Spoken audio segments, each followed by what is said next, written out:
everything about the artistic scene in Paris, because that was where it was happening. What later became hallmarks of the 20th century in terms of literature.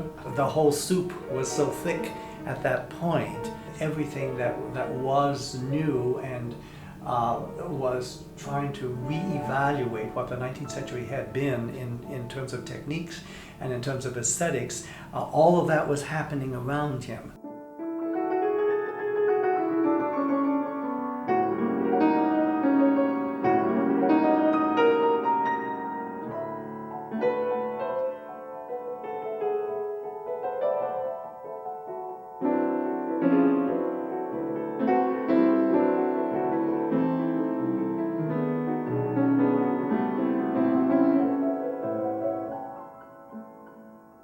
There was a terrific artistic ferment at that time. And to be there at the time of one of these exhibitions, the only way you can get the atmosphere of it is to see there's some beautiful picture books produced. You just leaf through these and see the pictures of what was going on. You think to have been living in Paris then. There were moving walkways invented for the first time, and the metro was just about to open. And also the scientific discoveries and psychology, they felt that they were at the point of uniting art, science and religion and mysticism. Everything was going to answer everything else. And then along came the First World War and changed it all again.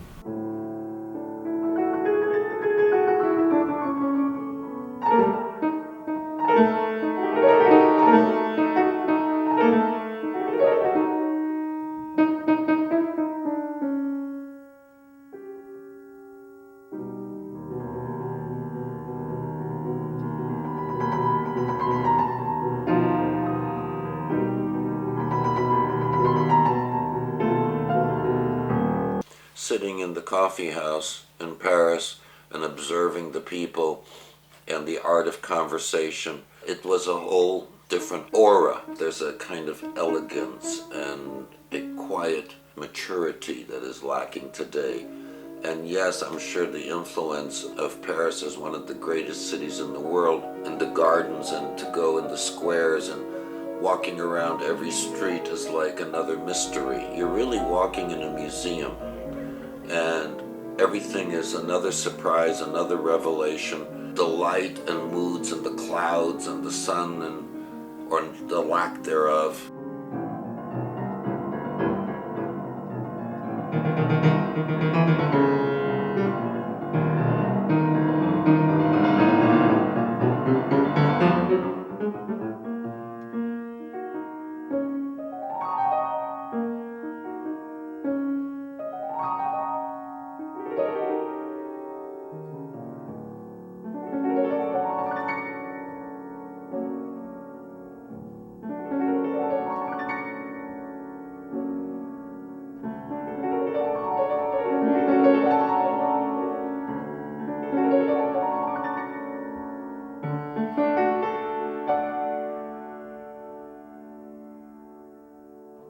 When it rains in Paris, it has such a special blue-gray quality.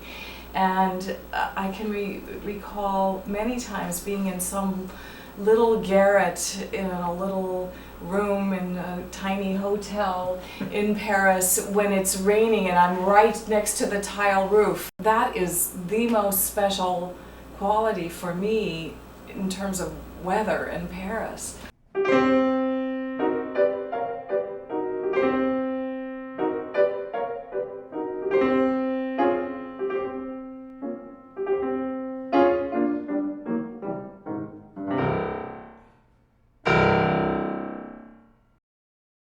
There is another side of light, remember, which is actually the lights of the music hall and the entertainment business, because Whistler wrote this famous essay called Le 10 o'clock, which is about the way that art is now beginning to explore. Art begins when the entertainment light comes on. There's people like Toulouse-Lautrec and Manet painting of the server at the Folie Bergère. There's two versions of that. Mm-hmm. And it has a mirror with the light, so you see that it is that culture is dependent on electric light. And things like minstrels and General Lavigne, but that side of music, well, even the cakewalk stuff, that entertainment world which perhaps he shared with Satie.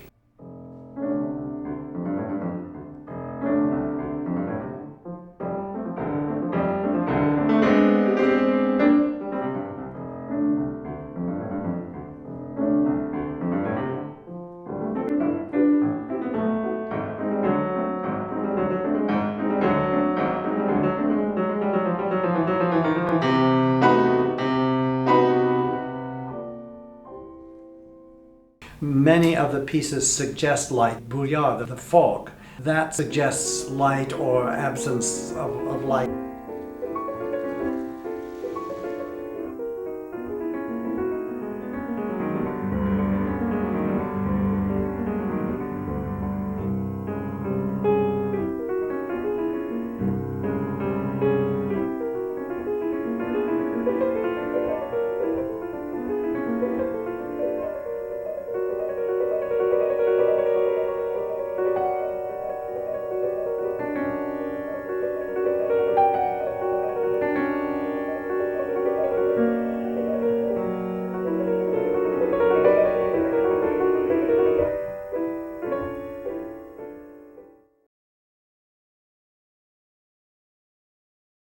The point is that there is an awareness at that time of these inner states.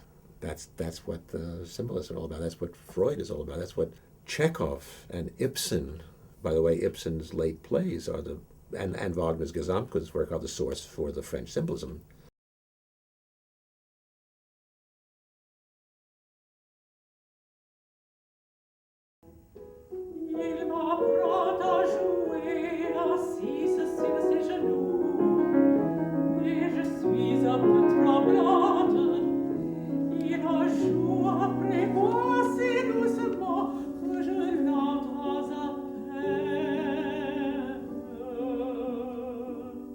The essence of symbolist literature is that everything stands for something else. And in Louis' words, in Louis' poems, and in particular the Bilitis story, I would say, every single word and sound that he uses is something that's used to evoke something beyond itself.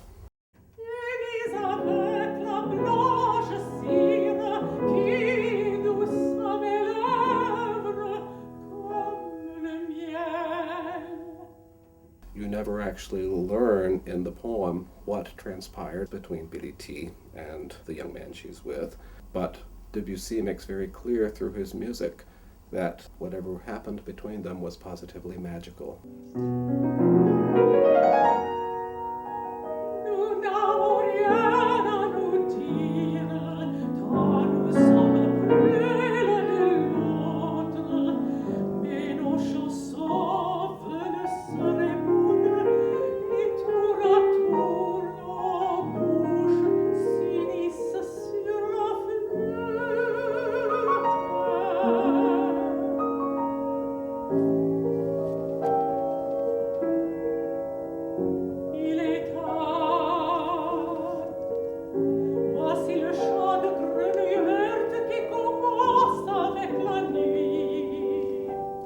There's all a new way of looking into the inner self and into even the pathological, clinical conditions of their characters, which is not the case with romantic literature or realist literature. There is really a big trend toward a new interest in psychological motivation, as well as metaphor, ambiguity, and symbol.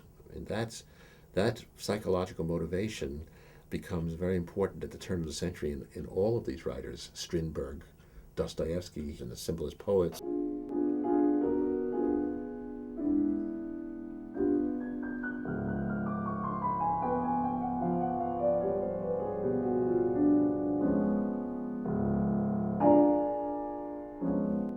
One was the whole sort of symbolist movement. The whole of Paris was obsessed with the Orient. Travel had improved, Japan had opened up to the rest of the world. They were suddenly able to be aware of Far Asia in a way that the West had never been before. All that art was flooding into Europe in a way it hadn't before.